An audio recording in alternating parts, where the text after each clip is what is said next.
Cockroach Janata പാർട്ടിയുടെ നായകൻ Abhijith ദീപ്കെ June 6-ന് ഇന്ത്യയിലെത്തുന്നു. സമാധാനപരമായി ആവശ്യങ്ങൾ ഉന്നയിച്ചുകൊണ്ട് പ്രതിഷേധ സമരം സംഘടിപ്പിക്കുമെന്നാണ് അദ്ദേഹം പ്രഖ്യാപിച്ചിട്ടുള്ളത്. ജന്തർ മന്ദറിൽ ഈ വിദ്യാഭ്യാസ മേഖല ആകെ തകർത്ത ഒരു കൗമാരത്തിൻ്റെയും യൗവനത്തിൻ്റെയും ഭാവിയെ അവതാളത്തിലാക്കിയ ആ സംവിധാനത്തിനെതിരെ അദ്ദേഹം രാജിവെക്കുന്നതുവരെ ജനാധിപത്യപരമായ എല്ലാ മാർഗങ്ങളും ഉപയോഗിച്ച് പ്രതിഷേധിക്കുമെന്നാണ് അദ്ദേഹം പ്രഖ്യാപിച്ചിട്ടുള്ളത്. നാട്ടിലേക്കെത്തുമ്പോൾ അദ്ദേഹം അറസ്റ്റ് ചെയ്യപ്പെടുമോ അതോ അനുവദിക്കുമോ എന്ന് പറയുന്ന വളരെ നിർണായകമായ ഒരു ചോദ്യമാണ് ഉണ്ടാകുന്നത്. നമുക്കറിയാവുന്നതുപോലെ കോക്രോച്ച് ജനതാ പാർട്ടി എന്ന പേരിൽ ഒരു രാഷ്ട്രീയ പ്രസ്ഥാനം സുപ്രീം കോടതി ചീഫ് ജസ്റ്റിസിൻ്റെ ഒരു പരാമർശത്തിൽ നിന്ന് ഉത്ഭവിക്കുകയും അതിന് വലിയ ഗൗരവഭാവം വരികയും രാജ്യത്തിന് അകത്തും പുറത്തു നിന്നും ദശലക്ഷക്കണക്കിന് ആളുകൾ ആ പേജ് ഫോളോ ചെയ്യാൻ തുടങ്ങുകയും ലോകത്തിലെ എല്ലാ മാധ്യമങ്ങളും റിപ്പോർട്ട് ചെയ്യുകയും ചെയ്യുന്ന ഒരവസ്ഥയുണ്ടായിരുന്നു. ഒരു ജൻസി പ്രക്ഷോഭങ്ങൾ, അതിൻ്റെ പ്രതിഷേധങ്ങൾ പലയിടങ്ങളിലും ശ്രദ്ധേയമായ മാനം കൈവരിക്കുന്നതിനിടയിലാണ് കോക്രോച്ച് ജനതാ പാർട്ടി ഉണ്ടാവുന്നത്. അതിൻ്റെ പ്രതിഷേധങ്ങളുടെ സ്വഭാവത്തിൻ്റെ ഗൗരവം ഒരുപക്ഷെ അപകടകരമാണെന്ന് തിരിച്ചറിഞ്ഞ് സാമൂഹ്യ മാധ്യമ അക്കൗണ്ടുകളും അത്തരം കാര്യങ്ങളും ഒക്കെ നിരോധിക്കുന്നൊരു സ്ഥിതിയിലേക്ക് എത്തിയെങ്കിലും അതൊക്കെ ദിവസങ്ങൾ കൊണ്ട് വീണ്ടെടുത്ത് ഏതാണ്ട് 22 മില്യൺ ആളുകൾ ഫോളോവേഴ്സായി.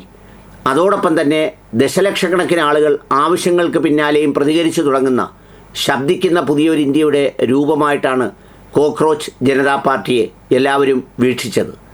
തികച്ചും തമാശയിൽ ആരംഭിച്ച് പിന്നീട് ഗൗരവമായ അജണ്ടകൾ ടേക്കപ്പ് ചെയ്യുന്നൊരു സ്ഥിതിയിലേക്ക് എത്തിയപ്പോഴാണ് ഈ അഭിജിത്ത് ദീപ്കെ എന്ന് പറയുന്ന ഒരു ചെറുപ്പക്കാരനെ കുറിച്ച് അന്വേഷിക്കുന്നത്.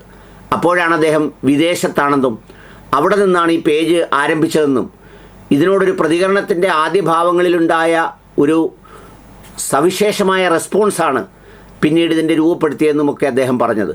ഇതിനിടയിൽ അദ്ദേഹത്തിൻ്റെ അമ്മയുടെ അഭിമുഖമൊക്കെ പുറത്തു വന്നിരുന്നു.